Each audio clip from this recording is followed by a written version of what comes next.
Muy buenas tardes, señores auditores de Radio Portales, aquí en el programa Vamos Chilenos, como todos los días viernes a las 19 horas. Nos acompaña Jaime Morales, Francisco Martínez y Carlos Martín, y quien le habla, Daniel de la Hoz, abogado. Bueno, como todos los viernes tenemos muchos temas que conversar, exponerle, explicarle, así que iremos avanzando en el programa y acompañándolo en su regreso a casa este día viernes que ya termina la semana y estamos a un tris de comenzar ya con las fiestas navideñas y darle fin a este año de 2024. Bueno, el primer tema que tenemos en tabla para ir comentándolo con nuestros panelistas que nos acompañan en esta oportunidad es la ley antiterrorista que ya fue, digamos, aprobada por el Congreso y está pronto a ser promulgada. No sé cuál es la opinión que puedan tener ustedes respecto de esta ley, que a mí en realidad, bueno, tiene algunos baches, etcétera, pero vamos a ir comentándolo durante el programa. Carlos, tú estás en conocimiento de esta ley. ¿Qué nos podría aportar para que nuestros auditores puedan ir informándose en forma cierta, veraz y exacta? Bueno, buenas tardes a todos los auditores y auditoras de la radio y me sumo a todos los abrazos y aprecio que dice Daniel y también a todos los panelistas. Oye, mira, a ver, el programa pasado justamente fuimos bastante duro con el tema de la aprobación de la ley, porque a nuestro entender era así, de la ley de la creación del Ministerio de Seguridad, que definimos, que era más que todo burocracia y que dudábamos, ojalá uno se equivoque, pero dudábamos de la efectividad. En este mismo contexto del fast track de seguridad está este proyecto de ley ya que evidentemente va a ser promulgado, que es la ley, ¿no es cierto?, antiterrorista, que a mí, a diferencia, me parece en general que evidentemente es un muy buen, en general, que lo voy a tratar de ser lo más breve y de mencionar algunos aspectos fundamentales, pero que a diferencia de lo anterior yo creo que va en la línea adecuada y entendiendo que los problemas, y en eso estamos claros, lo hemos conversado en forma reiterada, no se solucionan solo con normas o no se solucionan solo con menos con burocracia, pero sí se requieren instrumentos, y aquí mis colegas panelistas abogados lo saben, normativos que prevean. Y en términos generales, la ley antiterrorista que reemplaza a la anterior, que era la ley 18.134, eh, yo creo que va por la línea adecuada y que fue aprobada, perdón, por bastante mayoría, 102 votos a favor, 17 en contra y 13 abstenciones. Y los que votaron en contra, como siempre, fueron aquellos, más allá de cuál fue el motivo, pertenecientes fundamentalmente al Partido Comunista, al Frente Amplio en otros aspectos y unos y otros de izquierda. Eso un poco puede indicar de que efectivamente te da sentido que lo que yo sustento en parte de que está por la línea adecuada. Bueno, en primer lugar es una ley que yo creo que tiene elementos importantes. O sea, en primer lugar es una ley que ya sanciona a quien pertenece a una organización terrorista, a quien recluta personas para el terrorismo. O sea, no necesariamente que haya cometido un delito, tiene un rasgo muy parecido a lo que incluso existía antes.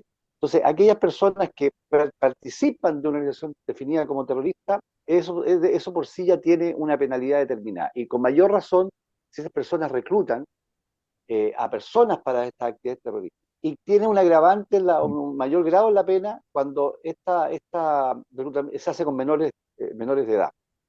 En segundo término, yo diría que tipifica bastante bien, no voy a entrar al experto técnico, que los abogados saben mejor que yo de todas las normas, que es una organización terrorista, tiene sanciones bastante drásticas, respetando el Estado de Derecho, que es lo importante, y respetando obviamente el debido proceso y evidentemente a las personas, en términos generales, y que efectivamente permite tener un instrumento con eficacia en algunos aspectos, tener elementos tecnológicos que no están usados, como dicen algunos, a destajo, que lo puede usar el Ministerio Público, pero que evidentemente para poder realizarlo, el georreferenciar y otro aspecto que tiene un nombre, ¿no es cierto?, en inglés, el IMSI Capture, y otras cosas más, permiten poder ubicar a estos distintos personas que cometen actos terroristas. En tercer lugar, si no me equivoco, además, o cuarto lugar, también esto lo hace extensivo al narcotráfico y a las que está vinculado y a las conductas, ¿no es cierto?, al crimen organizado.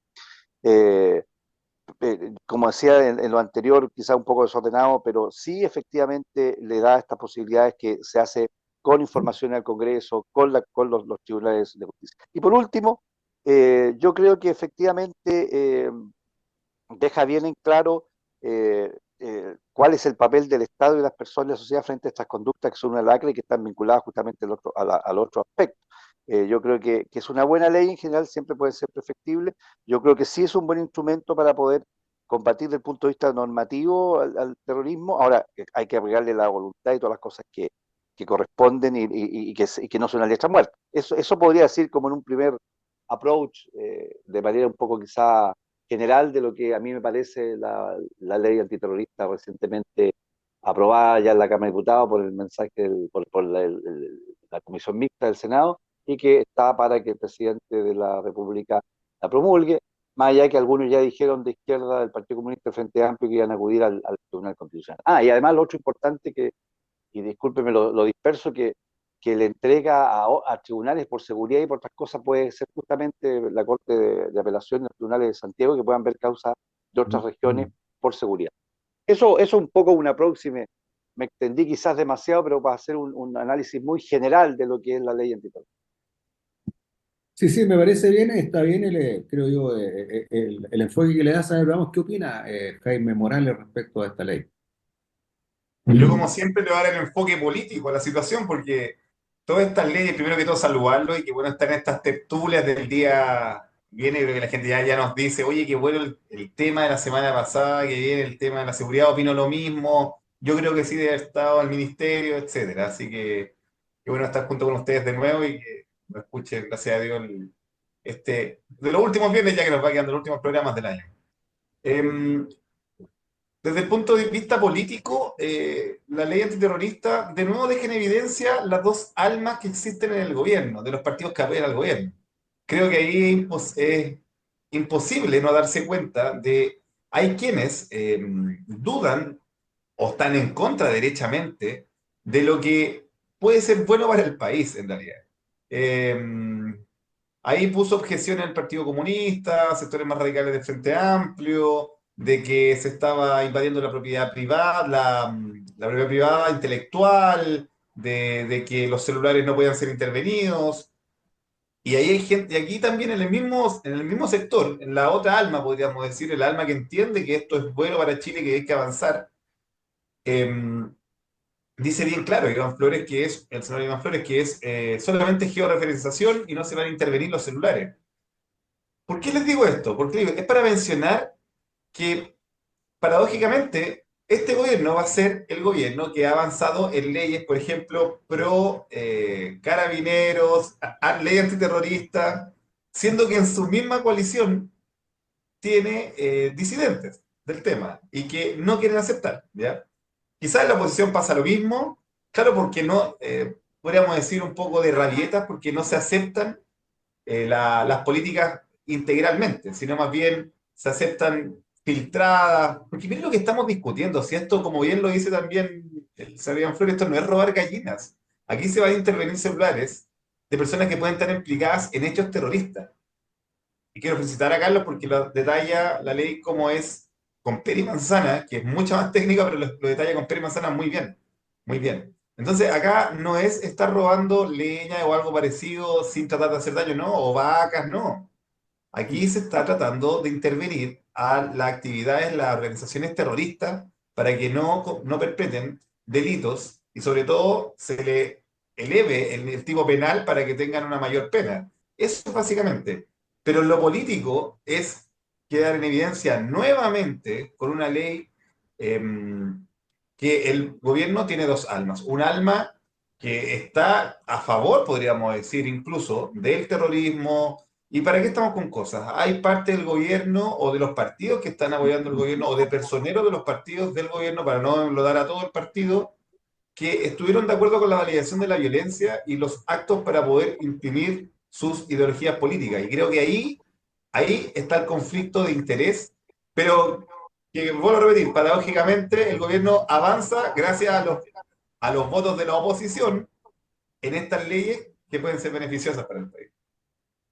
Sí, interesante el comentario. A ver, Francisco Martínez, que lo veo ahí, digamos, con muchas Hola, ganas de poner su opinión. A ver, ¿qué nos dice Francisco? sí, mira, yo complementando, saludar a todos los auditores primero y desearle una feliz fiesta si no nos alcanzamos a ver en el último programa.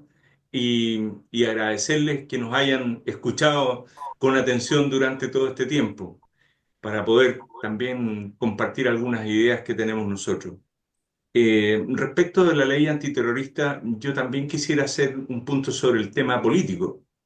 Primero, es una iniciativa del gobierno actual que llevó adelante la ministra Toá y que ella le costó hacer que el gobierno y las fuerzas que lo apoyan al gobierno, el oficialismo, se convenciera de que la violencia con un fin político, porque eso es terrorismo, el uso de la violencia con un fin político pudiese ser condenado en una ley y pudiera ser las personas que participaran en eso ser condenados.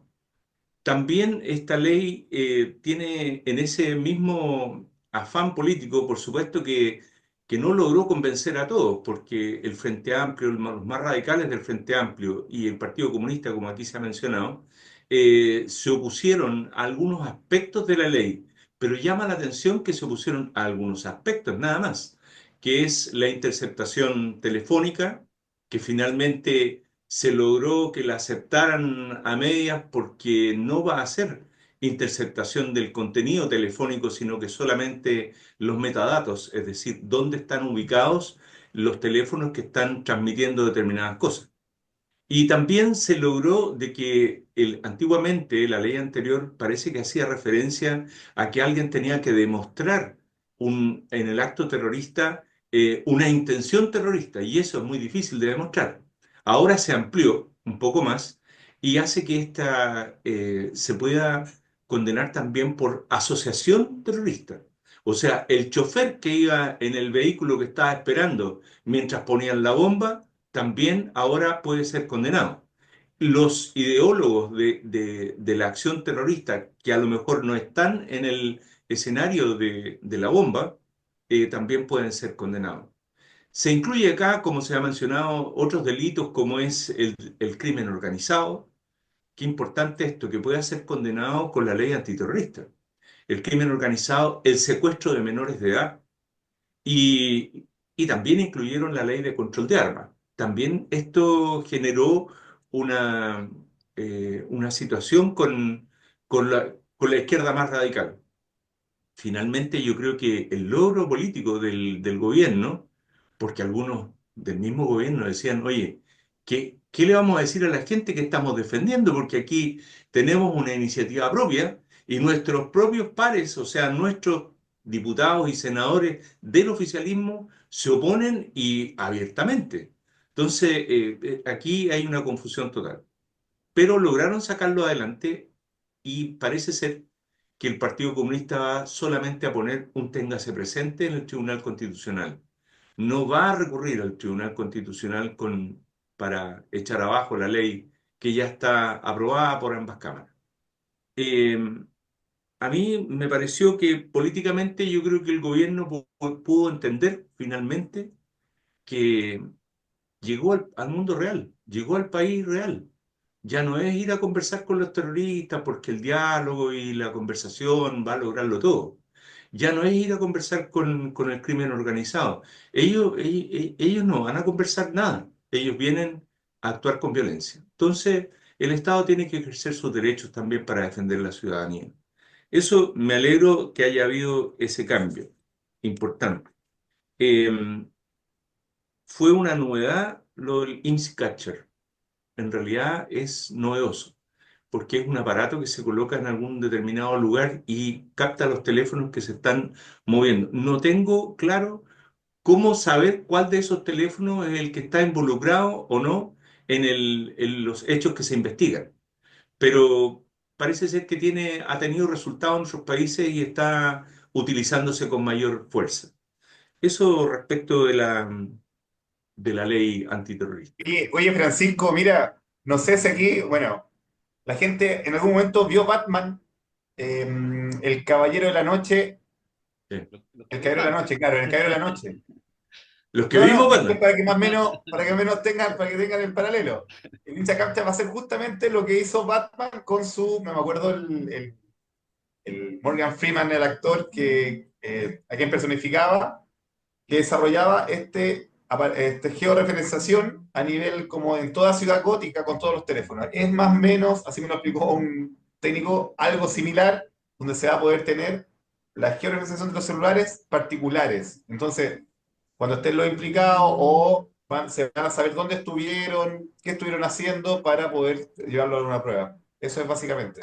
Y hay una cosa Ah, importante bien. en eso, Jaime, o sea, tal como se ha dicho, o sea, en forma de, no hay aquí que se inmiscuye la privacidad de las personas y nada.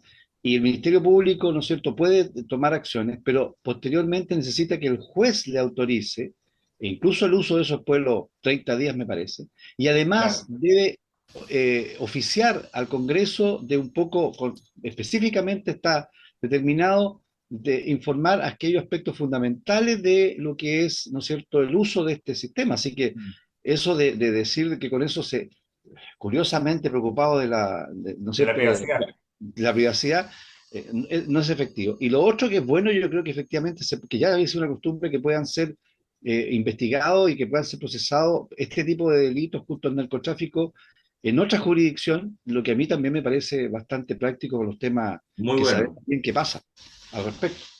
Muy bueno, Yo acá, porque perdón, el cambio de jurisdicción, como dice Carlos, tiene que ver con que cuando ya las cosas se ponen complejas en una región determinada, porque el pueblo se conocen todos, entonces obviamente que el fiscal y el juez es uno solo, y cuando empiezan a procesar a terroristas, la familia se ve amenazada, todo se complica.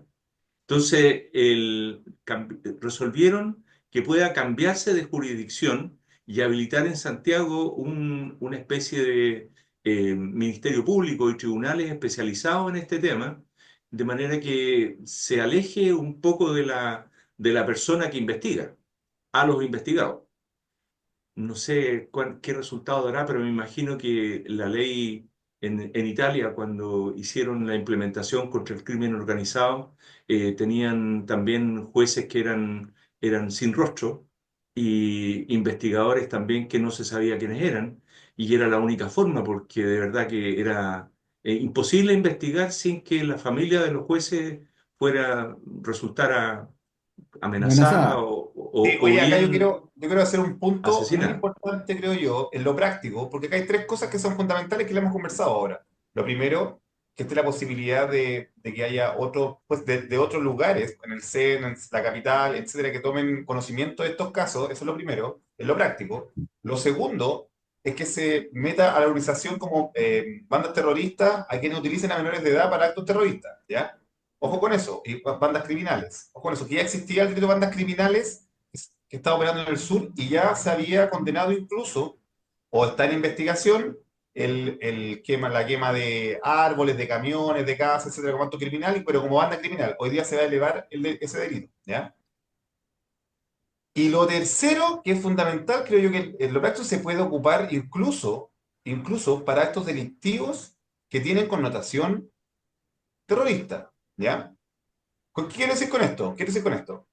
Em, Pasa que, por ejemplo, en Valparaíso existen hoy día y en Viña del Mar existen bandas que están operando. Todos sabemos qué pasa eso.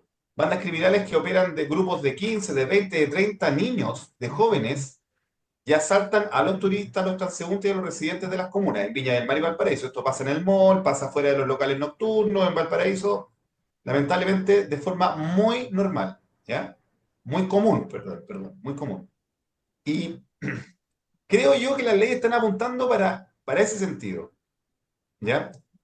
Debo decir que acá estamos lentos todavía, obviamente no es la rapidez que uno pide para estas actuaciones, pero creo que estamos actuando lento. Y ojalá se entienda que hay que operar en contra para desarticular estas bandas, ¿ya?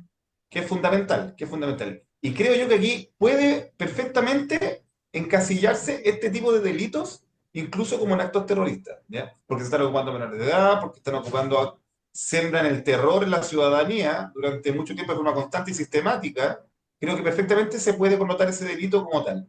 Y ahí hacer un llamado a las instituciones civiles a no demandar a la fiscalía, a las municipalidades, a la gobernación. Ahí en la querella o el objetivo debe ser justamente estas bandas. Existen los antecedentes, hay que hacer la pega, es una pega un poco más extendida, pero es ayudar a la fiscalía en ese sentido. La problemática era que teníamos una problemática legal, podríamos decir vacíos legales para este tipo de delitos, donde no se podían condenar los menores, por ejemplo. Pero cuando se están aplicando estas leyes, quiere decir que la ley o la jurisprudencia va en ese camino, de poder atribuir una connotación mayor a delitos que no podían ser imputados.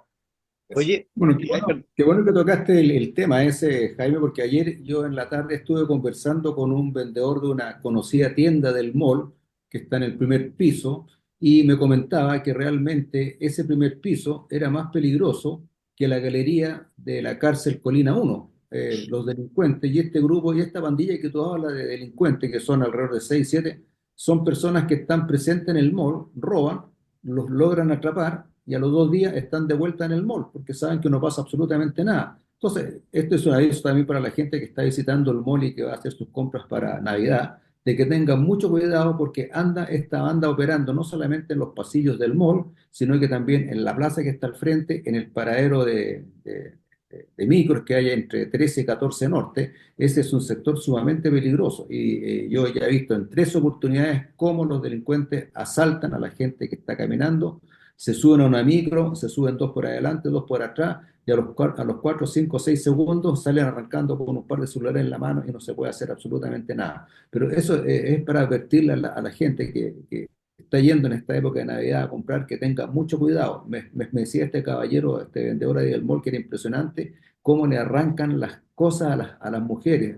Han tenido señoras que han estado rajuñadas, que le han tratado de quitar su gargantilla, su varo, digamos, y sangrando, porque no tienen ninguna misericordia, no tienen ninguna No. cosa, sino que son sumamente violentos y no les importa nada. Y normalmente son prácticamente menores de edad. Sí, Claro. oye, Oye, hay una Daniel, cosa, te quiero perdón, decir una cosa, Jaime. discúlpenme, para terminar, lamentablemente tengo que corregirte en algo, no es una banda. Se estima que hay decenas de bandas de crimen organizado en la quinta región, solamente en Valparaíso y Viña del Mar, ¿ya? Y en Quilpué. Es súper delicado el tema, porque aquí ya se sabe el modo operandi, en la sistematización que operan, cuándo y cómo y dónde y los lugares que operan. Solamente faltaba el tipo penal, que estaba ahí el vacío, porque no se podía imputar a los menores de edad, estaban los mayores de edad que no estaban perpetrando el delito, entonces era muy difícil. Pero aquí vuelvo a repetir, el llamado es a la comunidad civil a que haga las querellas contra las demandas. Van a tener asidero hoy día van a tener asidero y van a nombrar un fiscal aparte que no va a ser el mismo que va a estar en garantía y va a ser una ayuda también para la fiscalía porque va a estar en la obligación este nuevo fiscal de reunir los antecedentes de las situaciones. Si se hace una Oye, buena querella, les paso el dato. Cobro baratito, por ejemplo, por si acaso, oye, como dijo. muy breve. A ver, aquí en la ley, lo que pasa es que, como dices tú, lo que conversamos para el crimen organizado y para el narcotráfico, todas estas cosas da elementos que son perfectamente regulares. La ley sí efectivamente deja por otras cosas fuera de la aplicación de la ley a los menores de edad, de la aplicación de la ley. Sí sanciona y condena a los que usan a los menores de edad en esta cosa. Exacto. Hay otros elementos jurídicos antes, muy breves que uno se va acordando que son también relevantes. O sea, en algunos casos las penas son sumativas porque una cosa es el delito terrorista y otro es el pertenecer a una organización terrorista. Entonces aquí perfectamente, dependiendo del delito, se pueden sumar las penas. Y lo otro que en algunos aspectos específicos no hay pena sustitutiva, o sea, no sé, ya lo vamos a condenar a que tenga reclusión nocturna por qué sé yo, no. Aquí cometió ese delito que está considerado tipificado como terrorista y no tiene pena sustitutiva. Entonces, yo creo que en ese aspecto, entonces yo creo que igual sabemos, Relevancia, en mucha forma relevancia. reiterada la ley puede ser letra muerta, ¿ya? Pero yo creo que efectivamente sí requerimos de normativa y yo creo que esto es un avance importante. Estoy, siempre puede ser perfectible, estoy bastante en lo personal satisfecho que haya salido y que haya, más allá que quedar en evidencia, quienes de alguna manera le han puesto algunas cortapisas a esta ley. Creo que por lo menos hoy día vamos a tener un buen instrumento para poder, con voluntad política y con trabajo de quienes son los actores en esto, jurisdiccionales y todos los que tienen que ver con el proceso de esto, podamos hacer quizás más efectiva la lucha contra estos elementos. Bueno, Ya estamos llegando al final de nuestro primer bloque. Como siempre nos falta el tiempo y que, bueno, esperar que esta ley tenga efecto y yo espero que los jueces y los fiscales, digamos, actúen en consecuencia y en la dirección en que va esta ley. Pues sabemos que algunos fiscales y principalmente algunos jueces son demasiado benévolos y demasiado buena gente respecto de las personas que cometen delitos y delitos tan graves como estos. Bueno, señores auditores, nos vamos a una pequeña pausa musical y en breves minutos estaremos de vuelta con otros temas que son de bastante interés para todos ustedes. Nos esperan y volvemos. Bueno, estamos de regreso acá este día viernes, ¿no es cierto? Ya de los últimos viernes de diciembre y se nos va como siempre el año volando, volando. Y nos ponemos más jóvenes, ¿no es cierto? Más jóvenes Mm, experimentados. Bueno, Claro. vamos a este segundo bloque. Hemos estado muy legislativos y a veces estamos como si fuéramos parte del Congreso, de los vilipendiados congresistas. Que yo siempre insisto, a mí me cargan cuando ponen a todo en un saco, o sea, de todo y en la viña del Señor. No. Vamos a conversar de dos temas, espero que alcancemos, que a diferencia de este que ya va a ser ley, que está aprobado, estas están en distintas etapas, que son recién incipientes iniciativas legislativas o proyectos de ley, y el otro que ya está en una discusión ya bastante extensa y bien. Preliminar. Claro, vamos a conversar primero de la reforma previsional que políticamente ha hecho ruido y antes de que entráramos, ¿no es cierto?, al programa habíamos conversado unas cosas anecdóticas, Jaime también, que ha hecho ruido político por esta pugna, por el tema de la condición adicional entre republicanos y Chile Vamos, fundamentalmente la Por el UDI, 0,5. por el 0,5 y Chile Vamos. Eh, yo quiero decir una cosa, yo en este sentido no es que le encuentre sentido a todo, o sea, la gente de repente tiene la tendencia a olvidarse. Yo me acuerdo, esto asusta, pero es común, si uno ve las peleas en política entre la DC y de repente y los socialistas cuando eran gobierno eran tremendas, y antiguamente en Chile Vamos, que ahora están mal y alineaditos, las peleas de la UDI con Renovación eran pero atroces atroces. Entonces esto para mí es juego de niños, esta pelea, por así decirlo, entre republicanos y Chile Vamos y la UDI, porque no es nada en comparación a otras que me ha Ah, tocado presenciar hace años atrás. El mismo hasta las quiebre, manos se fueron en alguna ocasión. Pues, claro, hasta las el manos. mismo quiebre de Renovación Nacional, po. O sea, que Sí. significó la defenestración de Jaime Guzmán y que se volviera a formar la UDI. Entonces, esto, perdónenme, es juego de niños, ¿ya? Pasa en la política. Pero bueno, vamos al tema que nos convoca, ¿ya? Que es la reforma previsional, que para hacerlo introducción para que Daniel, Jaime puedan también y Francisco también puedan conversar al respecto.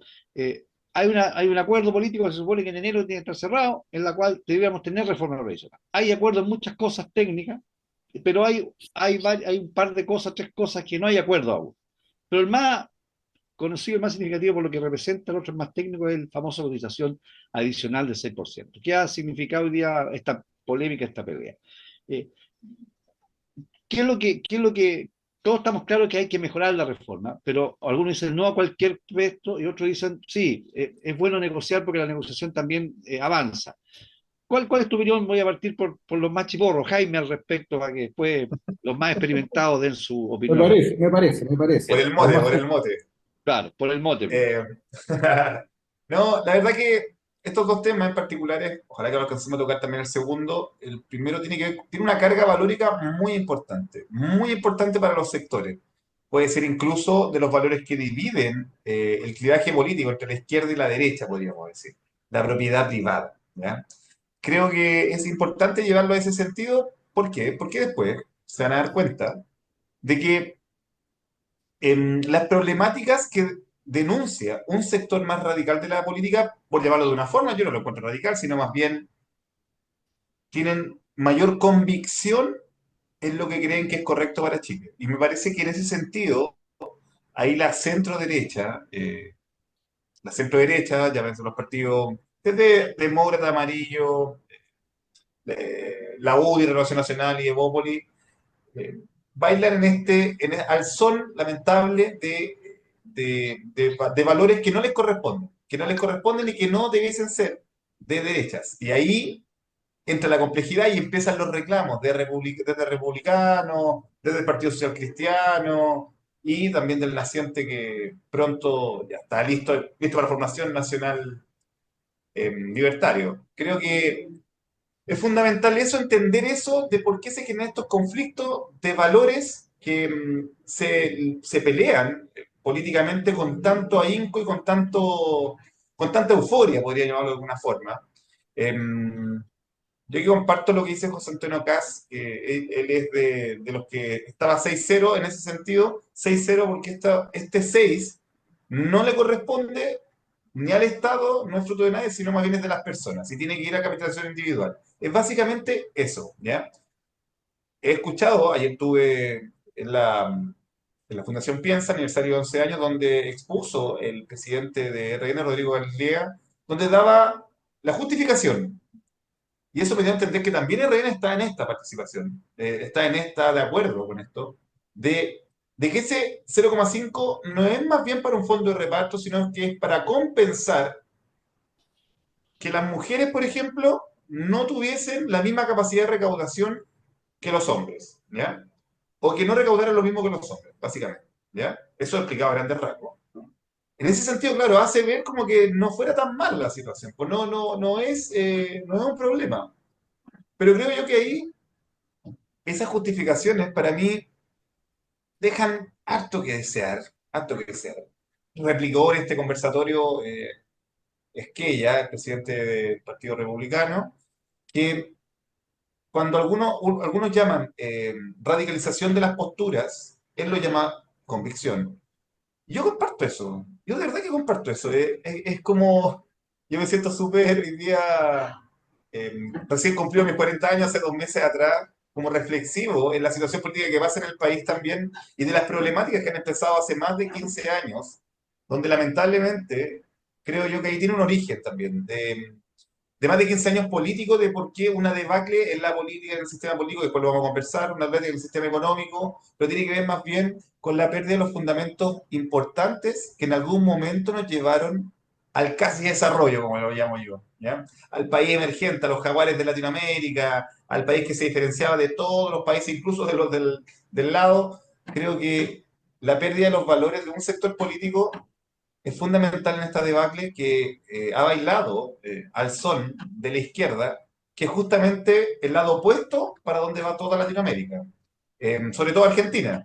Miren, el ejemplo más claro lo vamos a tener acá al lado, ¿ya? Y estamos hoy día siendo espectadores de cómo un país rico, que durante mucho tiempo cayó en este tipo de políticas, en el tiempo, en el letardo eh, el letardo de la clase política, de la casta, como lo llaman ellos, y que lamentable no hizo nada por la ciudadanía, muy por el contrario, llegaron a tener casi la mitad de los argentinos pobres, eso así de crudo es, un país rico, y nosotros no hemos sido capaces de entender eso, y el sector, nuestro sector, la oposición, que me considero de las oposiciones, como siempre digo, de derechas, pero no de algún partido que me representa hasta el momento, eh, creo yo que ahí hay un conflicto y que creo que tiene que subsanar. Y ese es el conflicto que viven las derechas en las dos almas, esta vez en la oposición. En el alma que quiere seguir bailando al son de lo que dicta la izquierda, incluso perdiendo los valores fundamentales del mismo sector, que hacia lo que quieren mantener y conservar y restablecer los valores para así en el futuro poder enreglar el camino de lo que era Chile. Oye, yo le voy a pasar lo que piensa Daniel después a Francisco. En principio no me parece mal que haya dos almas, sí, el tema está en otro sentido. Siempre es bueno ser un poco más diverso. Francisco, perdón, Daniel, para que después Francisco, Sí, sí, mira, escuché este tema, atentamente la reforma. a Jaime Morales, un buen análisis del punto de vista político, digamos, un nivel bastante alto respecto de lo que se está pasando con esta reforma de pensiones. Pero yo quiero irme a una parte más aterrizada para que nuestros auditores que nos están escuchando, digamos, la parte práctica, lo que a ellos les interesa. Lo primero que debo decir es que realmente nuestro sistema de previsión a través de la capitalización individual es un Mercedes-Benz, tal como lo dijo en su oportunidad José Piñera. Y lo que persigue es que el trabajador durante toda su vida laboral pueda ir juntando recursos de tal manera que pueda jubilarse ya a los 65 años, como lo estipula el decreto 3500, y tener una pensión que le permita vivir dignamente. Y eso está muy bien hecho, la capitación individual. Este asunto del 6% que se quiere agregar es un 6% que es del trabajador. La gran gracia que tiene el sistema de capitalización individual, para que lo entienda nuestro auditor, es que él es el propietario de esa plata, él es el dueño, él tiene el dominio de esos recursos. Cualquier porcentaje que se pase al Estado, él pierde el dominio de esa plata, que es su trabajo, que es producto de su trabajo. No lo van a pagar los empresarios, como algunas partes de la izquierda dice que el empresario es el que se va a colocar con el porcentaje que va a este fondo de solidaridad. No, señor, no, señor. Ese porcentaje que le quitan es un porcentaje que le quitan de su trabajo, Propio. de lo que a usted le corresponde, y que se va a un fondo en donde pierde el dominio de ese dinero. Entonces, lo más importante es que nuestro sistema de previsión es de dominio del trabajador. Él es el dueño de ese dinero que se va ahorrando, se va ahorrando, se va ahorrando a través del tiempo, de tal manera que vaya a este sistema de jubilación cuando termine su vida laboral. Y ese sistema, esa plata no es como lo dice la izquierda radical, que es una plata que se la ganan la administradora de fondos de pensiones, que ellos tienen la plata y que ellos tienen recursos y que lo usan. No, la administradora de fondos de pensiones no tiene el dinero está en el sistema financiero. Lo que hace la administradora es administrar esos recursos. Y sepa usted, señor auditor, que de 10 pesos que usted tiene en su cuenta de capitación individual, 7 pesos se los generó el sistema financiero, se los generó la muy buena administración que hace esa administradora de fondos de pensión. Y 3 pesos son los que usted ha ido poniendo, digamos, a través de la vida. Así que nuestro sistema de capitalización es muy bueno, es muy bueno. Así que no hay que aceptar que no le quiten ningún porcentaje de ese 6% que se pretende aumentar en el sistema de capitalización individual. Porque cuando se va a ese fondo que le llaman solidaridad, que en el fondo la solidaridad es un acto voluntario. En este caso no sería un acto voluntario, sino que sería un acto obligado, lo que pasaría a ser prácticamente un impuesto más que le están cargando a usted. ¿Y por qué lo quieren hacer? Porque este gobierno se gastó todos los recursos que tenía y ya no tiene más. Entonces andan buscando medidas para poder recaudar más dinero y llevarse la plata al monte. Y como me decía una señora muy bien, se la llevan al monte, pero las cabras ya están muy gordas, ya las cabras están obesas. Entonces terminemos con que la plata se vaya hacia el monte. Eso es lo que yo quería decir para que nuestros auditores tengan claro de que nuestro sistema de capitalización individual es un sistema muy bueno, pero lo que hay que hacer, hay que cotizar. Entonces de repente me decían una vez, no, es que hay pensiones, hay personas que tienen 100.000 pesos de pensión. Entonces yo le preguntaba, bueno, ¿y cuál es la historia previsional de esa ¿Cuánto ha persona? cotizado? ¿Cuánto ha cotizado? A lo mejor cotizó un año nomás, o 2 años, o 3 años, pues. Pero una persona que ha cotizado durante su vida laboral, que prácticamente son 40 o 45 años, dependiendo de la edad que haya partido trabajando, tiene una cantidad de recursos suficientes para vivir bien. Ahora, la tasa de reemplazo, aquí el comunismo y la gente comunista mienten, no es un 100%. Nunca se dijo, cuando se creó el decreto 3500, la tasa de reemplazo estaba prevista en un 70%, o sea, un 30% menos del 100%, un 70%. ¿Y por qué un Un 70%, 70%? disculpa, para completar, 70% de los últimos 10 años de la vida laboral. De la pega naval, un 70%. ¿Y por qué un 70%? Porque se supone que una persona que jubila a los 65 años ya terminó de pagar su casa, y ya los niños ya salieron de la universidad, ya tienen su autito, etcétera. Por lo tanto, ya no necesita prácticamente un 100%. Por eso es que se le rebaja un 30%, porque ya necesita menos recursos para vivir él y su señora. Esa es la verdad de la cosa. Así que no le crea a los comunistas cuando dicen de que se les prometió una tasa de un 100%. No es verdad, señor auditor. La tasa que se consideró cuando se creó el decreto 3500 fue un 70% de reemplazo, y muy bien, como dice Jaime Morales, es de las remuneraciones de los últimos 10 años. Así que yo creo eso quería explicarlo con nuestro auditorio y lo tengan claro. El gobierno no está en condiciones de darle una pensión gratis a todo el mundo. Y este asunto de la PGU también es un incentivo siniestro, porque para la gente que es floja y que no hace nada, prefiere no hacer nada, no cotizar nada, no ir nada, porque aún así va a tener asegurado una pensión garantizada. Entonces, eso también es un perjuicio siniestro respecto de lo que es la fuerza laboral y cómo debería manejarse este sistema de previsión. Pero mira, antes que intervenga Francisco, son dos, yo comparto plenamente, voy a al final voy a hacer mis comentarios breves al respecto, pero separemos, o sea, justamente lo que está en discusión, la PGU corre por el pilar solidario, ¿ya? Que son con impuestos, independientemente, yo creo que tiene que cumplir su objetivo, Impuestos generales. y claro, tiene otro objetivo que para mí me parece válido, Que ahí pero solidaridad, claro, ojo. creo que otro cuento distinto efectivamente son los temas del CQC. Pero antes de yo de complementar, porque creo que, que Jaime y Daniel de dos perspectivas complementarias han hecho una estupenda análisis del tema, tanto el proyecto como el tema de fondo. Francisco, ¿qué quieres agregar y complementar tú? Mira, yo quisiera agregar solamente que, bueno, este cambio en la modalidad de que en el decreto 3500 se indicó que iba a pasar a ser los fondos de propiedad del trabajador y que iba a ser administrado en el sistema financiero por estas organizaciones que son las AFP, y lo sacaron precisamente del Estado para que los políticos no intervinieran en los fondos, no metieran las manos. Bueno, ahora se quieren llevar ya, no, al principio era el 3% y antes incluso fue el 6%. Después llegó al 3 y ahora vamos en el 0,5. No, si un poquito nomás para que esta cuestión sea simple y que todo el mundo lo acepte, porque las mujeres no se pueden quedar sin la regularización, o sea, te argumentan ideológicamente para que los malos son los que no quieran aprobar.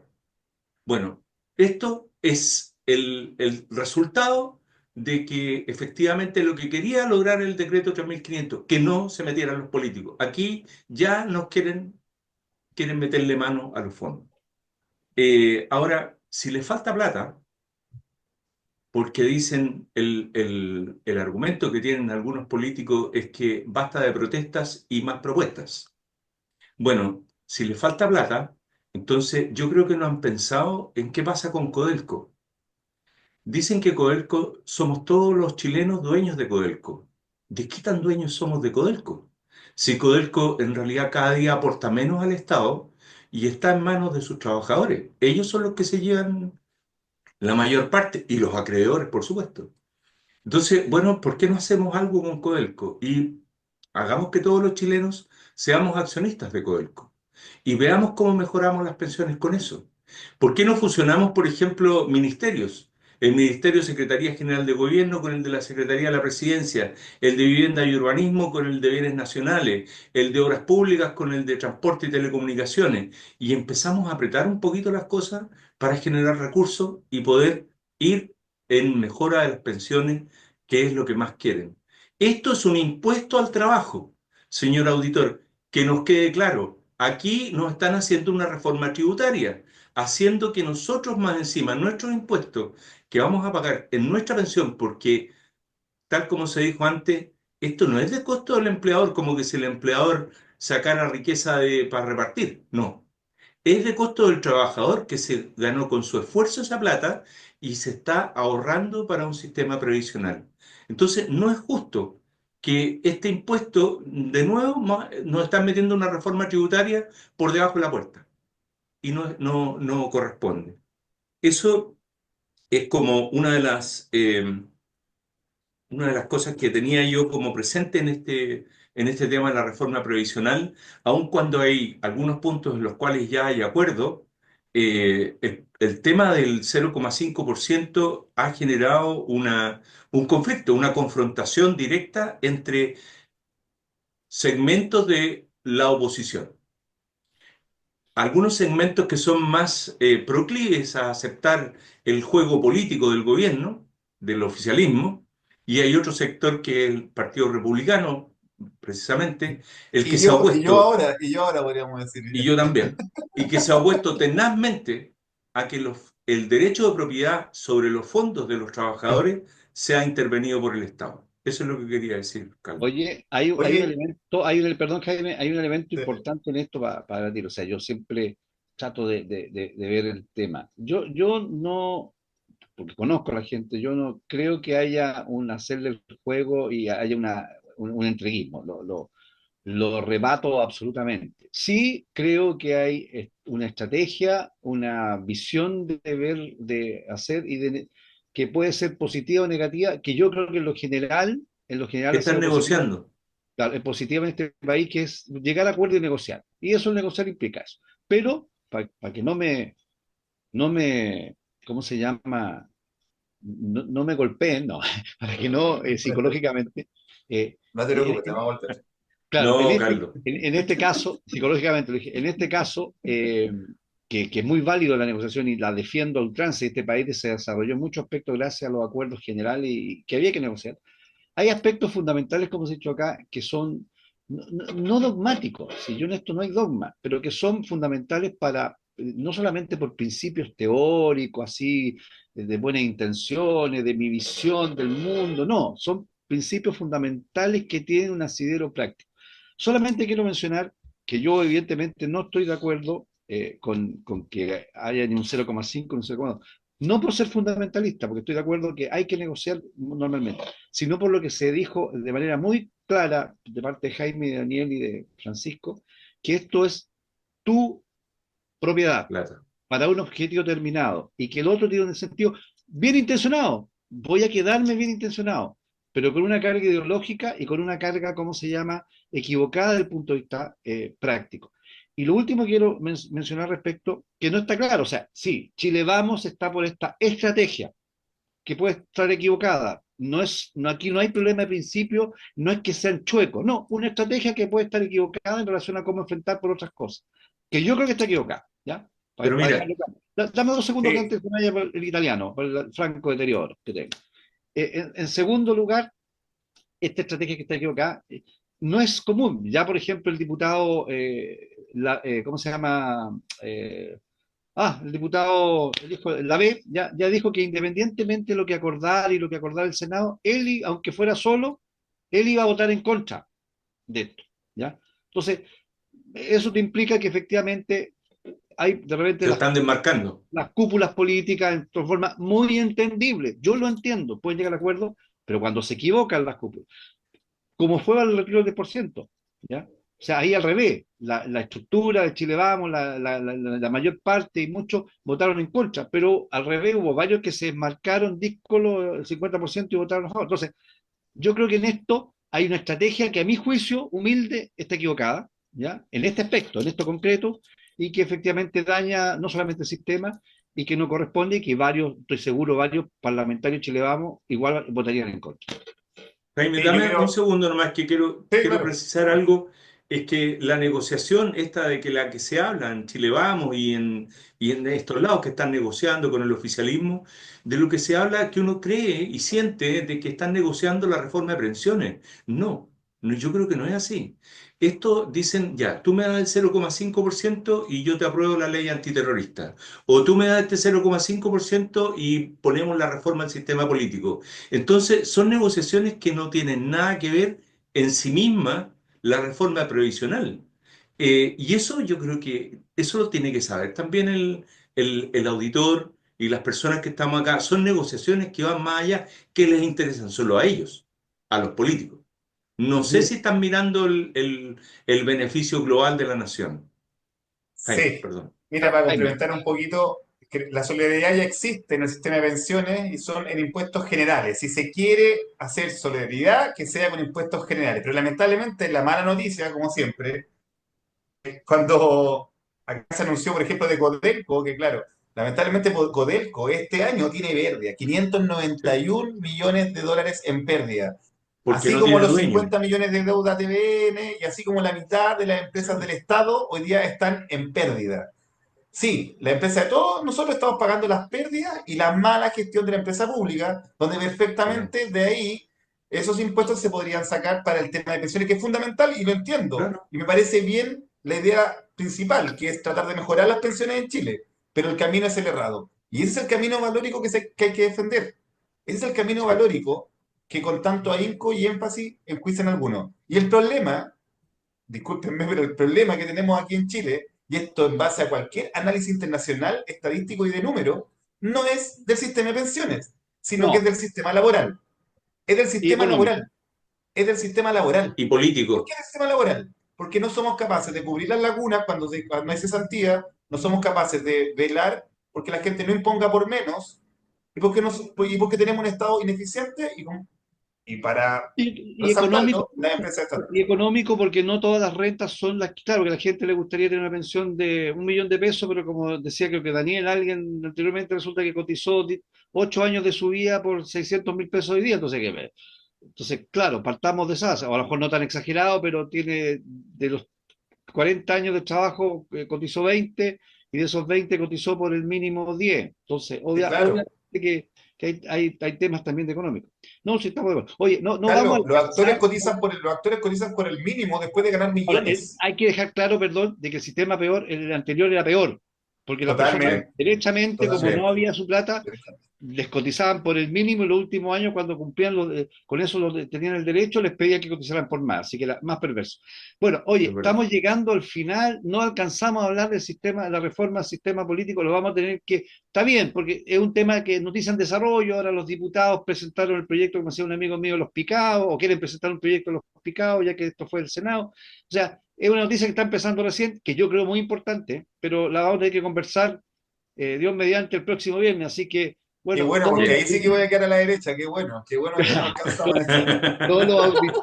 Ahí me voy a Déjame representar terminar tal el cual año así. soy. Claro, oye, un abrazo a todos los auditores, y Jaime, Daniel, Francisco, que tengan un buen fin de semana, cada uno con su familia, y con su gente de cariño, a todos los auditores. Muchas Muchas gracias a gracias todos. y un gran fin de semana para todos los auditores también. Nos vemos el próximo viernes entonces. Nos vemos.